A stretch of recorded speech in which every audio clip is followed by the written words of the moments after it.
idea and this whole subject with identifying who the Hebrews are. And we're going to open up a school of ministry here. And we're going to start teaching people from all over the world about the Hebrew understanding of the Bible, the Hebraic understanding. And I'm going to be offering an 8-week course for anybody that wants to learn about the different subjects that we'll have. We'll run 8 weeks of a subject, and after you complete that particular course, you're going to be able to earn college credit, and you'll be able to get a certificate or diploma. How that sound? Hallelujah. Sound good? All right. I was going to do it on a Saturday, but I'm going to make y'all come out on a Wednesday night. Those that want to be the scholars, that really want to learn what it is that we're doing. And we're in partner with a few other satellite schools. But this is something that I've always desired to do, is to teach the people of Yah and have the people of Yah understand the truth about what the Word say. Here in America, we have been taught how to read and to write and to understand everything from a Western perspective. And the Bible that we read, that we have on our coffee tables at home, we have on the different places, in our house, on our computer, on our cell phones, that is a Eastern book. It's a book that comes from an Eastern perspective. And the Eastern perspective is quite different from the Western perspective. Mm-hmm. The book was written in Hebrew. It was also, Yeshua HaMashiach spoke in Aramaic. And then the New Testament was written in Greek. So what, do we speak any of those things over here in the West? We speak something called what? English. And because we speak English, understand English, we also have this thing that they have done to our minds through Alexander the Greek. Alexander, I don't call him Alexander the Great. I'll call him Alexander the Greek. Mm-hmm. And Alexander the Greek Hellenized the world. In other words, he gave everybody and made everybody learn Greek thought, perspective, and understanding. So anytime someone is speaking to you, this is a Greco-Roman society. Yeah. I'm not talking to anybody here. That's right. And because this is a Greco-Roman society, you learn, you understand, and you receive information through the training that you have received. Yeah. Because you have not been educated, you have been trained to think and to write and to function a certain way. That is correct. Everybody say the truth. That's just the truth. And I'm going to prove that you've been trained. Because as I'm talking to you, you're going to hear some things that's going to go contrary to what you believe or grew up learning and understanding. And your own mind, because it's programmed to think and function in a certain way, which is from a Western perspective, which is from the Greek and the Romans and the Americans' point of view, you're going to hear a Hebraic understanding. And what's going to happen is you're going to begin to have a war go on the inside of you, where you're going to think that what you're hearing me say is contrary to what you know and understand and believe. And for a minute, you're going to say, this preacher is lying. He ain't telling the truth. No, that's not it. Mm-hmm. And it's not going to be what I'm saying. It's going to be what you have already have accepted and understand, and what you have taken in your heart as truth already. Are y'all hearing that? Yeah. So I'm sort of preferencing everything I'm saying so that it can go down easy. Because there's going to be a fight and a war going on in your mind. And you're going to find out it's not what I'm saying to you. It's how you're hearing what I'm saying. Because it's always in the hearing where the war begins to start. That's why Yeshua said you have to be careful how you hear. Yeah. The reason you have to be careful how you hear, because you're going to hear something and it's going to go contrary to everything that you have ever thought of, understood about what you believe the Bible or the passages of Scripture is saying. And through the English language is considered, they would call it a bastard language or a language of confusion. Because one word can mean a whole lot of other different things. And the Hebrew language was a different kind of language.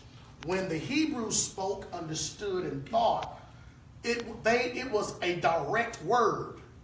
But when you take a Hebrew word and try to translate it over into English, there's like 20 English words that mean the same thing as one Hebrew word, because it shows you that the Hebrew language was a very rich language. And in English, you can't define it with just one word. You have to say, well, it could be this, it could be this, it could be this. And then you go to those definitions, you be like, man, well, which one is it? Are y'all following me? So what we have to do, when I'm talking, this is a one-room schoolhouse. I got younger people in here. I got middle-aged people, teenagers, and I got young adults, and I got seniors in here. Yeah. And seniors are going to say, brother, I've been alive in this world for a long time. And I ain't never heard nothing like that before. And that's okay.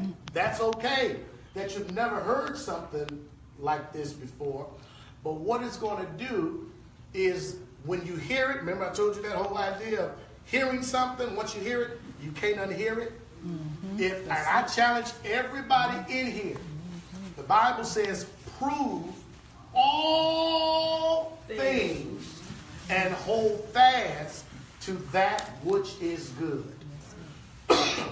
But the one with the argument is always at the mercy of the one that hath the experience. Mm-hmm. So that means if I present information to you and you're arguing with the information, the burden of proof is on you.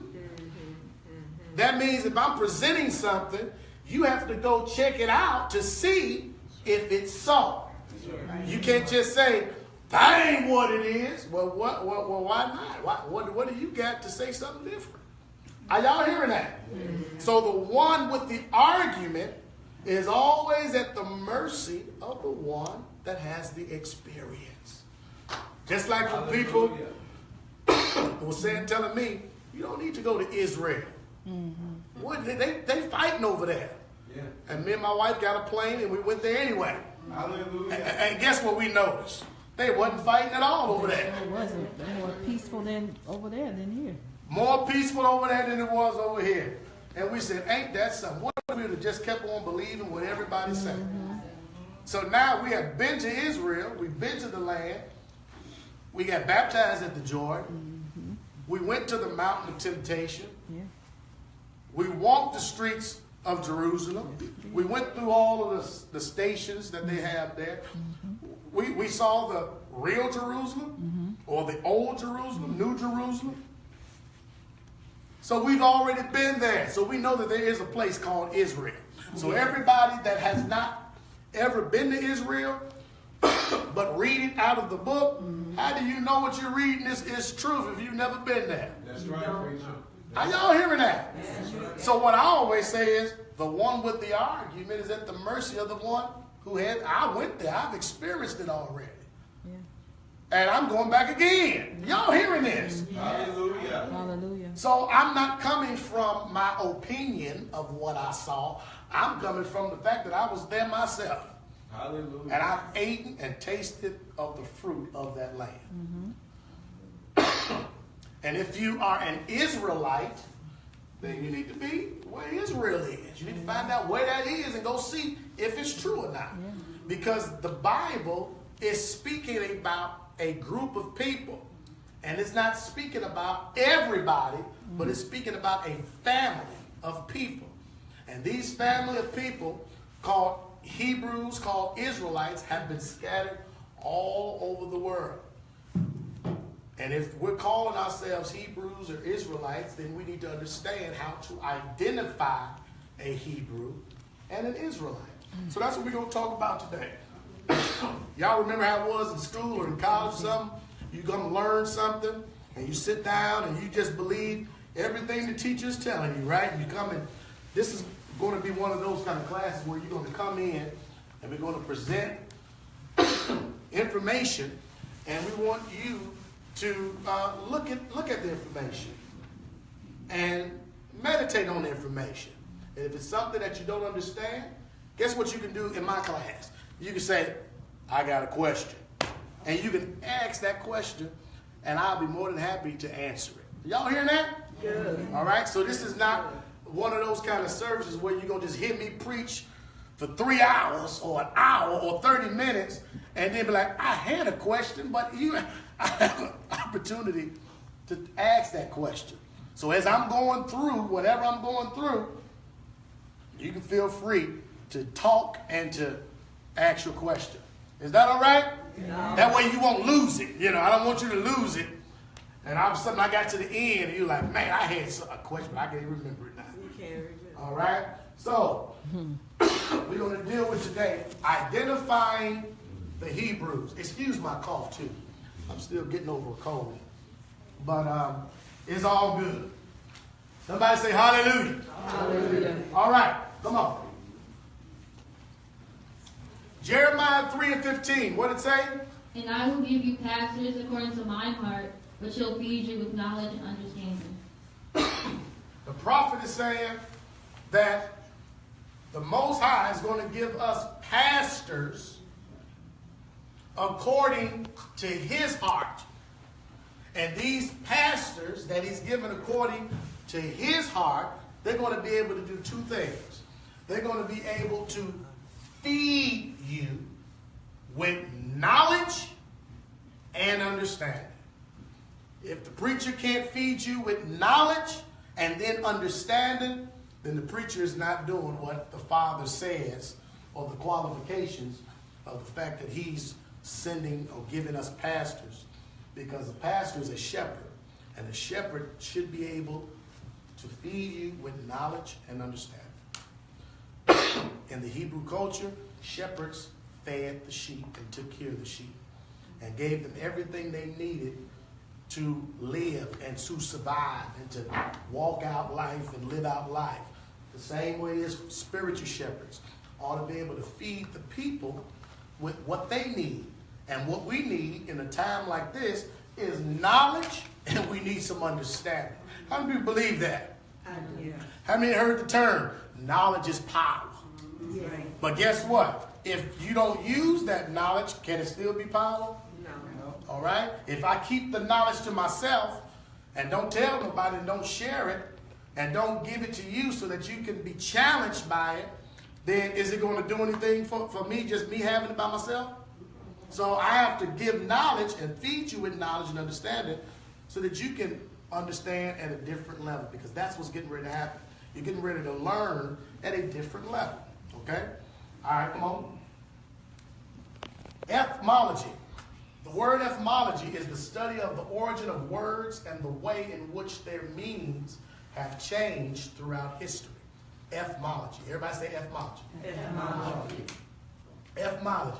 It is the study of the origin of words and the way in which their meanings have changed throughout history. Etymology. Come on.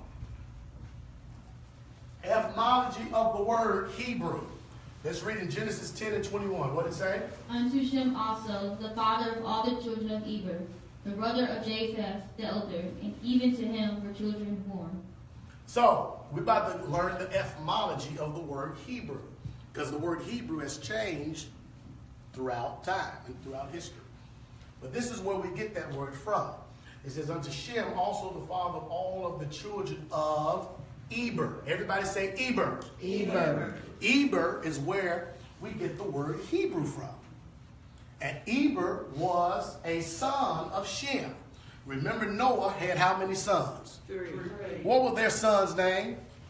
Shem, Ham, and Japheth. Okay? Shem was the father of all of Eber's children. So on the other side of the flood, Shem, Noah said, bless the God of Shem. And Shem is the children or the father of all of Eber's children. Now, what did they tell you when you were coming up? They told you that there was 3 sons, Ham, Shem, and Japheth. And they said that you were Ham. Now, if you get Zondervan Bible Dictionary and you look up the word Ham, it will say Ham is the father of all of the dark races except the Negroes.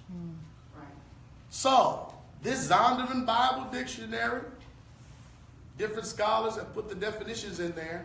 Why would it tell us that Ham is the father of all the dark races except the Negroes?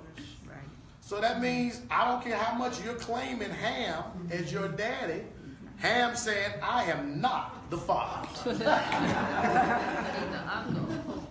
Y'all hearing that? Now, same way it is with Japheth. Because at the same time that they were telling you were Ham, they were also telling you that you were a Gentile. How many people heard that before? Yes. And you thought the definition of a Gentile meant I'm not Jewish. Right? Yes. Come on, talk to me here. Yes. Right? So, when you go look at Genesis chapter 10, you're going to see Ham, Shem, and Japheth.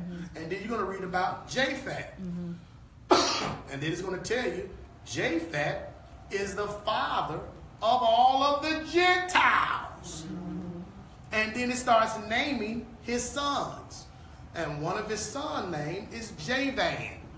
When you go look up Javan, it says that he is the father of the Greeks. So stop right there. Are you a Greek? No. Well, then I guess you can't be a Gentile. You go look up the other sons, you see all of these people in Europe. His descendants were people that was in Europe. All his descendants, they're either Greeks, they're Romans, or people like that. So you know you ain't no Greek and Roman. I don't care how they brought you over here and teach you your history. You know better than that, man. I can't be this. So that means he's the father of all the Gentiles. So now we have a conundrum going on because who I thought was my daddy, named Ham, he said, I ain't the father. And then when I go and look up Japheth, I find that he's the father of all the Gentiles. And then the Gentiles are people that are Greeks and Romans. And other people from Europe and all these other places. So now I'm left with, well, who am I? Then we go to Shem. Shem, again, is the father of all of Eber's children. And that's so important that you know, is letting you know where Hebrew comes from, because the etymology of Eber is going to come out Hebrew. Y'all hearing this? Yeah, okay. So Shem was the father of Eber's children. It's telling you who that is. All right? Come on to the next one. So now, go back to the other one.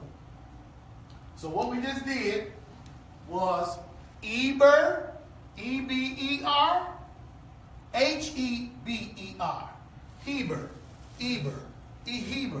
Hebrew. That's where we get that word Hebrew from. Y'all seeing that? Yes. Okay? So now we need to do the etymology of the word Hebrew. Come on. Come on, read. Genesis 14 and 13. What it say? And there came one that had escaped and told Abraham the Hebrew. So, I heard that Abraham was a Jew. Haven't people heard that before? Yeah. Come on, anybody heard that before? Yeah. Okay, I thought that's what he was. He was a Jew or he was Jewish. Yeah. Now, what does this say though? Read. And there came one that had escaped and told Abraham the Hebrew. Told Abraham the Jew. Hebrew. Abraham the Christian. Hebrew. Abraham the Baptist. Hebrew. You mean to tell me Abraham is a Hebrew? My. Why is he Hebrew? Because Shem was his father. Come down that line. Shem is the father of all of Eber's children. Y'all following this so far? Okay? So, is Abraham a Jew? Or is Abraham a Hebrew? Hebrew. See, we have to either going to believe what it's saying, or we're going to make up our own thing. Or we're going to just believe what somebody's telling us. But this is what it says in the book that you claim you believe. It says, and told Abram the Hebrew. So, let's find out what happened to the word Hebrew. Come on. Etymology of the word Hebrew. We go from Eber to Heber to Hebrew. And then over here we get all the way down to Hebos. Everybody say Hebos. Hebrew. Now, when we go to the slave record, down here, this is a snippet of a slave record. It says, to be sold on board the ship. Fine Hebos. Just arrived from the wind crab and rice crab. And then it says some other stuff down there. But it's talking about these slaves that came over in the transatlantic slave trade. They were calling them Hebos. A corrupt version of the word what? Hebrew. Hebrew, right? Ain't that somebody come over to your land, don't know what you really are, and just say, well, we gonna call them Hebos. Whatever, it don't make a difference. That's what it sounds like they saying. Y'all know how we are when we go to foreign countries and we speak English. We're like, they saying something. It sounds like they saying something. And then we make up a word. Right? Mm-hmm. All right? So now we got Eber, Hebrew, Hebos. It's in the slave record that these people that was coming over were being called Hebos. All right, come on. Here it is again. Fine Hebos just arrived from the wind crab and white crab. The uttermost care has been continued to keep them free from danger of being infected with smallpox. So again, Hebos were in the slave record. That's what they were calling the slaves that came over. Okay, come on. This is the etymology, still dealing with the word Hebrew. Come on. Now they're being called what? Ibos. Ibos. So we went from Eber to Hebrew to Hebos to Ibos. This is a book called The Amazing Facts and Revelations. And it's dealing with Ibos all over Africa. People call themselves Ibos or Ebos. The Igbo tribe, the Ibo tribe. All over Africa, people are called. And the Ibos and Ebos, they are really Hebrews. Ain't that something? All right, come on. So now we got Eber, Heber, Hebrews, Hebos, Ibos. Come on, let's go to the next one. Now we get on down to these folks called Negroes. The etymology of the word. Hebrews are so-called Negroes. Come on, give me that. So now we got Eber, Heber, Hebrews, Hebos, Ibos, and Negroes. They all sort of starting to rhyme now, ain't they? Yeah. So when they were calling our foreparents Negroes, they were really calling them what? Hebrews. They worked me like a Hebrew slave. Uh-huh. They already knew. So it's something like they already knew what they were and who they were. Are y'all hearing this? Yeah. All right. Let me stop there and let me show y'all a quick clip. And we're going to show another clip after this, but I feel it's time to show a little clip.